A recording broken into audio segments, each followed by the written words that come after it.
Hi, I'm Marcin Kuśmierczyk. Welcome to Eastern Insights. Why does Eastern Europe's perspective on global affairs matter? Because here, history and geopolitics collide in ways that shape our world. Yet these voices often go unheard. This podcast bridges this gap. Each episode translates in-depth analysis from my Polish YouTube channel, Polityka Zagraniczna, which means international politics. For the last few years, this platform has dissected foreign policy, security, and the forces shaping Eastern Europe. Using AI tools like 11 Labs, we adapt these nuanced insights into English, preserving their depth while making them accessible to all. Whether we're unpacking Russia's latest moves, EU debates, or security challenges in Central Europe, our mission is simple: to foster informed dialogue by sharing Eastern Europe's untold stories. If you're curious about the world beyond headlines, subscribe now. Join me as we decode the complexities of global affairs, one Eastern European insight at a time. Well, hello there, everyone, and welcome. We're diving into a really critical question today. How exactly does the West plan to defeat Russia? The past few weeks and months have given us a clearer picture, a long-term strategy, if you will, to truly stop Russia. It's built on two main pillars: military and economic. But here's the thing: whether the West can pull this off, whether these outlines turn into real action, well, that's going to depend entirely on determination and political will. And trust me, it won't be easy. I cordially invite you to join me as we break this all down. You know, the war in Ukraine has progressed to a point where even continuous Russian shelling, even when it hits civilian buildings, seems to just bounce off the infrastructure without much effect. It's almost as if it's a distant, unrelated event. But is Russia, after failing to conquer Donbass in over 3 years, really capable of threatening NATO? Should we genuinely be afraid? In this context, some recent information shared by NATO Secretary General Mark Rutte is quite sobering. He revealed that Russia produces as much ammunition in just 3 months as the entire NATO alliance does in a year. Think about that for a second. This year alone, the Russian arms industry is projected to produce 1,500 tanks, 3,000 armored personnel carriers, and 200 Iskander missiles. For many reasons, the idea of a military confrontation with Russia still feels abstract in the West. Meanwhile, the Russians are already mentally at war with the West, not with Ukraine. Ukraine, in their view, is simply the means by which the West wages war on Russia. This is their clearly communicated reality. The Russians see themselves as already being at war with the West, and frankly, the lack of a concerted effort from our side to ramp up military production, to prioritize our own security, to equip our armies. This huge gap in perspective could lead to very undesirable outcomes for Europe in the future. And I'm not necessarily talking about direct Russian armed aggression here. The point is this: if Europe doesn't have the tools to mitigate the Russian threat, Russia could simply threaten war to extract further political concessions. And ultimately, that would lead to Russia achieving its core policy goal toward Europe, establishing a zone of influence in Central and Eastern Europe. In practice, that would essentially dismantle both NATO and the European Union. To counter this threat, Europe absolutely must invest more in its own defense. This is crucial to avoid being subjected to Russian blackmail. And Europe is aware of this. It's looking to take action in two key areas. First, it wants to boost its own armaments. And second, it aims to hit Russia economically. Last year, revenue from oil and gas sales accounted for about 30% of the Russian budget. In previous years, particularly during the rise of censorship in 2021-2022, the share of profits from fossil fuels in their budget was even higher.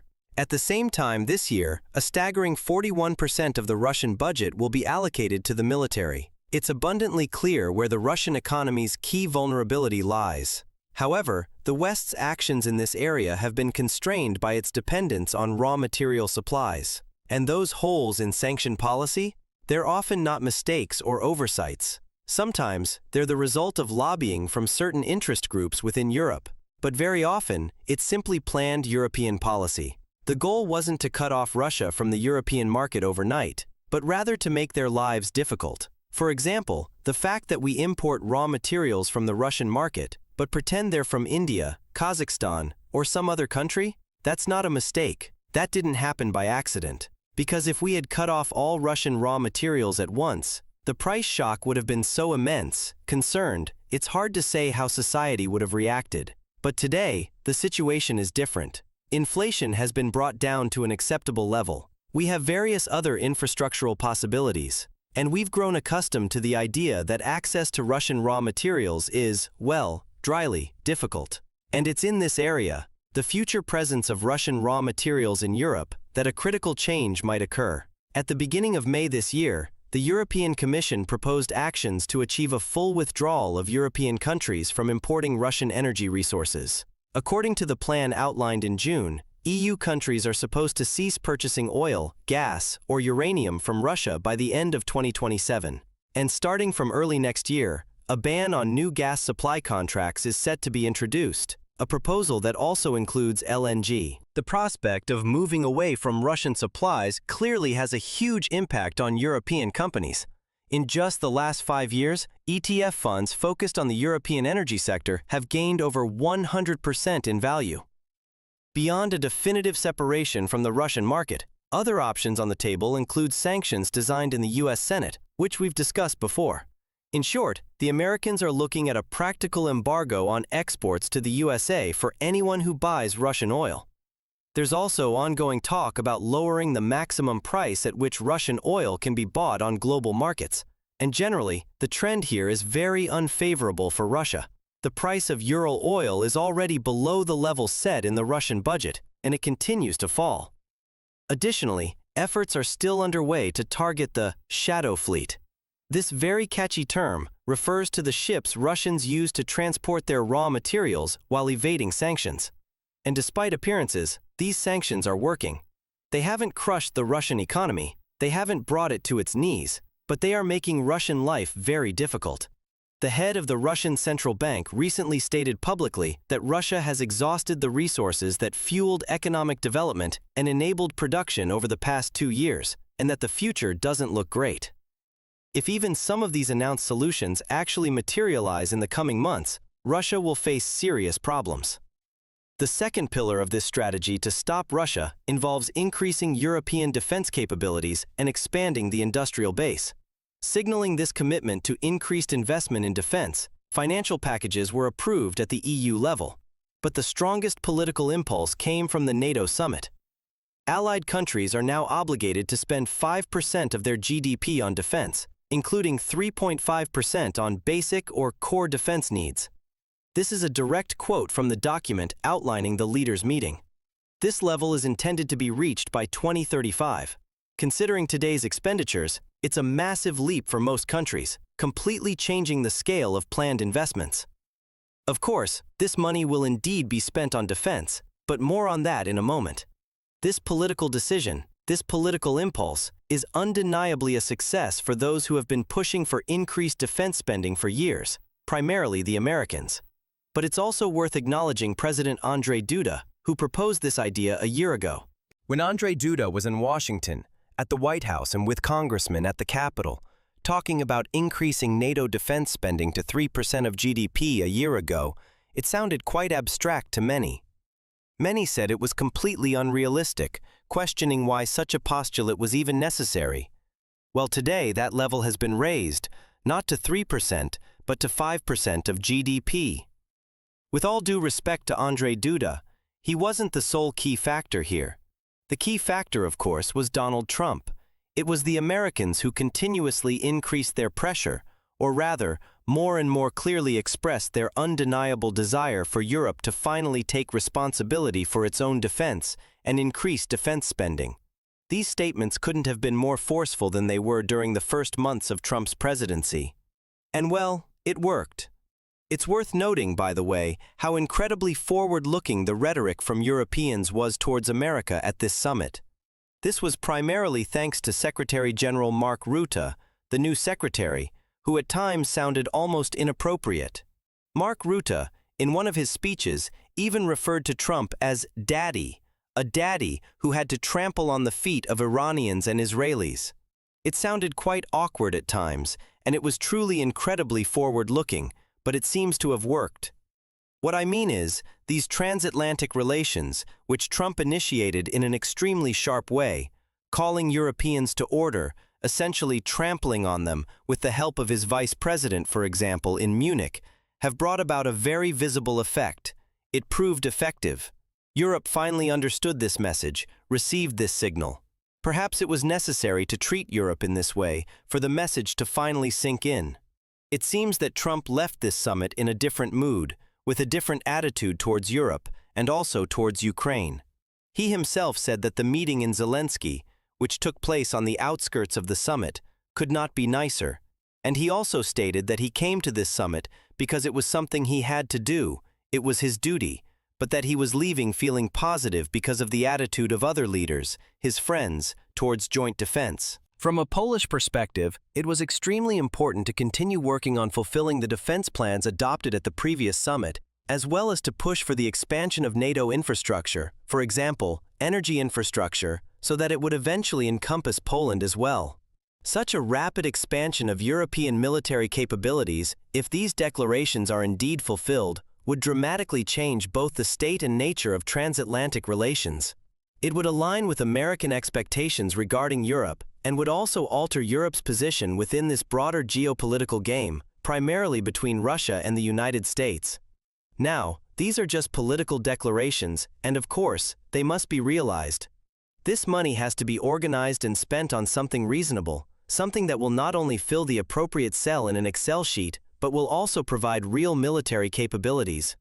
There's a long way to go, but this is a political decision that sends an important message, that Europe will not accept being a mere subject of negotiations, lacking tools in the security sphere. Europe has now received the message loud and clear: without capabilities in the security sphere, it's impossible to be a true player in the geopolitical game.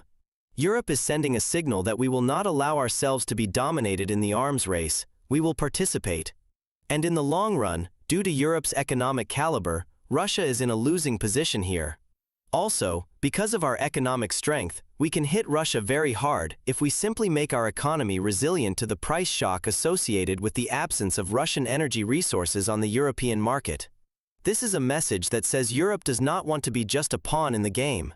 This is a crucial political signal, because if this scenario comes true, Russia would lose absolutely all its most important tools for pressuring Europe, for interfering in European politics, and for demanding further political concessions, especially in Central and Eastern Europe. Europe would no longer be dependent on Russian resource supplies, meaning that tool of political pressure due to addiction would be gone. Russia would lose an absolutely key market for its economy, which is incredibly difficult to replace with any other market, given the existing infrastructure connecting Europe with Russia today. And if Europe truly invests such resources in defense in the long term, Russia would lose the tool of pressure in the form of a threat of war, because Europe, by spending 5% of GDP on defense, would be able to mitigate such a threat. But unfortunately, it won't be that simple. The declaration concerning the allocation of 2% of GDP to defense was made after the annexation of Crimea in 2014. Yet today, 11 years later, there are still countries that haven't fulfilled this obligation, and not long ago, the majority of the alliance didn't even reach 2%. The Spanish government, for example, is making it clear that from their perspective, reaching 5% by 2035 is simply impossible. So, what power do these past unfulfilled commitments really have? It's not just about financial power. This approach stems from something much, much deeper, a lack of a sense of threat among societies in Western and Southern Europe, societies that take security for granted. Large-scale military investments, especially when economic growth is stagnant and social problems are rampant, can be hard for voters to understand. When it comes to economic sanctions, the matter is equally complex. At the EU level, it's essential to reach a consensus, which is becoming increasingly difficult. Hungary and Slovakia are openly opposing the next package of sanctions. And beyond the calls for a complete cutoff from Russian raw materials, you'll also find extremely different voices in the European public sphere, those advocating for the restoration of economic relations with Moscow as soon as possible. Sanctions often remain just a threat instead of becoming a reality, and when they do come to life, they're often in a version that conveniently leaves out ways to bypass the restrictions. The American approach still assumes that an economic blow to Russia will make negotiation impossible or difficult. Marco Rubio said this week that now is not the time for sanctions. The White House is reportedly slowing down work on the Senate project. That's why this strategy so far remains just an outline. The outline is important because there's something to build on. These efforts are already underway, but the outline will be difficult to implement. On the economic front, it will be very challenging to reconcile these postulates, this approach to arms, with the previously dominant paradigm in European economic policy. That is, it will be difficult to align with climate policy.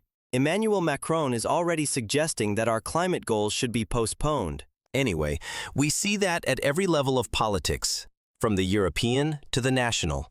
Slogans related to climate are being replaced by competitiveness, by deregulation. The political climate is completely shifting. The problem is, Europe has designed, through a number of already adopted laws, a previous view of the economy that was supposed to gradually come to life, and is, in fact, supposed to come to life right now, just as Europe's approach to the economy is beginning to change. At the level of sanctions, it will be very difficult to reach an agreement within the European Union, because there are countries that openly block projects for subsequent sanctions on the Russian Federation. These are, of course, primarily Hungary and Slovakia, although not only these countries. Other countries often hide behind them, not needing to appear openly. It's enough to unleash Fidesz or Orbán. Implementing these most severe sanctions, truly cutting Russia off economically from Europe, would require a complete reversal in the way of thinking about Russia. Among a significant portion of the European elites, it would demand a completely new strategic approach to Russia, and this is for the long term. The implementation of these defense packages, like military investment, will inevitably lead to internal competition, both within the European market and between Europe and the United States. Who will secure these arms contracts? Because in truth, no one is hiding that it's also about defense, or perhaps, first and foremost, defense. But also, and from the perspective of many, primarily about industrial policy. This policy is meant to provide jobs, ensure social order, and allow us, the French, the Germans, the Americans, and I'd like us Poles to think about it this way too, to produce things, to tap into funding streams that will enable such large investments in defense. This also applies to these programs at the European Union level. If we were to take the West's approach to Russia today, at various levels, military, economic, and apply it to the realities of 2021 or 2022, it's at times hard to believe. NATO has now politically committed itself to genuinely significant investments in defense.